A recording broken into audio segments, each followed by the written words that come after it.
18 दिनों तक कुरुक्षेत्र में चले इस महाभारत के युद्ध में अहंकार में चूर सभी कौरव भाई मारे गए और धर्म के साथ चल रहे पांडवों की जीत हुई। इस महाभारत के युद्ध के बाद आखिर धृतराष्ट्र का क्या हुआ, यह हर कोई जानना चाहता है।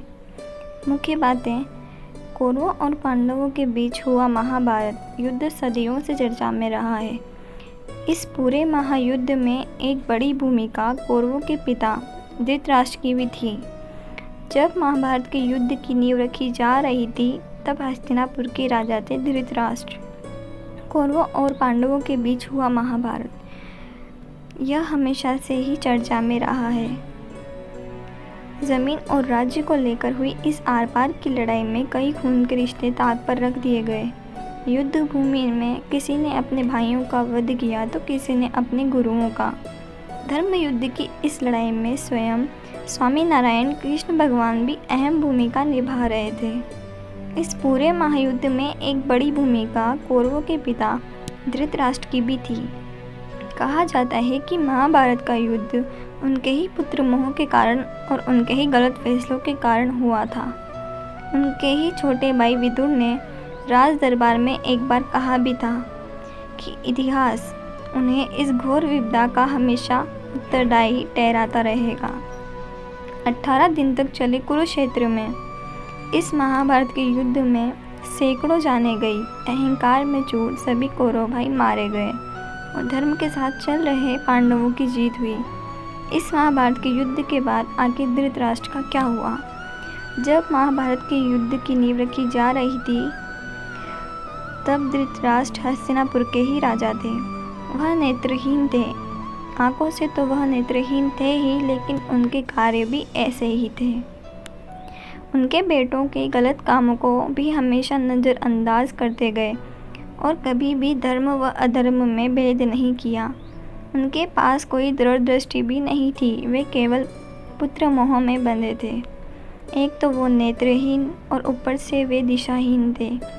दूसरी तरफ उनके बड़े बेटे दुर्योधन ने हमेशा उन्हें भ्रमित किया और उनका फ़ायदा ही उठाते हुए अपना उल्लू सीधा करता रहा। महाभारत के युद्ध में कौरवों के 100 भाई की मौत हो गई। 5 भाइयों वाले पांडवों की जीत हुई। इसके बाद धृतराष्ट्र को गद्दी से उतार कर युधिष्ठिर को हस्तिनापुर का राजा बनाया गया। लेकिन फिर भी सवाल यही उठता है कि इसके बाद धृतराष्ट्र का क्या हुआ? क्या उनकी मौत हो गई? यह जानने के लिए हर कोई उत्सुक होता है। आपको बता दें कि राजा बनने के बाद युधिष्ठिर ने अपने महल में धृतराष्ट्र और उनकी पत्नी को बुलाया।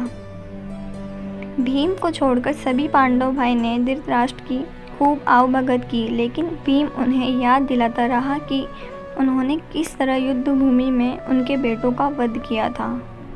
जब भोजन के दौरान धृतराष्ट्र मीट खा रहे थे तब हड्डियों के क्रैक होने की आवाज़ आने पर भीम ने कहा कि दुर्योधन का जब उन्होंने वध किया था, जब उनकी जांघों को तोड़ने पर भी ऐसी ही आवाज़ें आई थी। यह सुनकर धृतराष्ट्र का पारा 7वें आसमान पर पहुंच गया था। इस अपमान को ना सहन कर पाने की स्थिति में उन्होंने युधिष्ठिर का महल छोड़कर जंगल में जाने का निश्चय किया ताकि वहां शांति के मौत को गले लगा सके।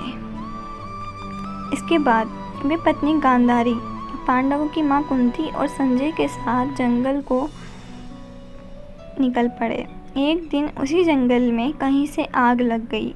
संजय ने उन्हें उस आग से बचाने का रास्ता सुझाया, लेकिन धृतराष्ट्र ने जंगल से निकलने का मन त्याग दिया और जंगल की आग में ही मरना उचित समझा। वे चारों ध्यान की मुद्रा में जंगल के बीचों बीच बैठ गए। फिर आग की लपेटों ने उन्हें अपने आगोश में ले लिया। तो दोस्तों, कैसी लगी आपको ये वीडियो? अगर आपको वीडियो अच्छी लगी हो तो वीडियो को लाइक और मेरे चैनल को सब्सक्राइब ज़रूर करिएगा। धन्यवाद।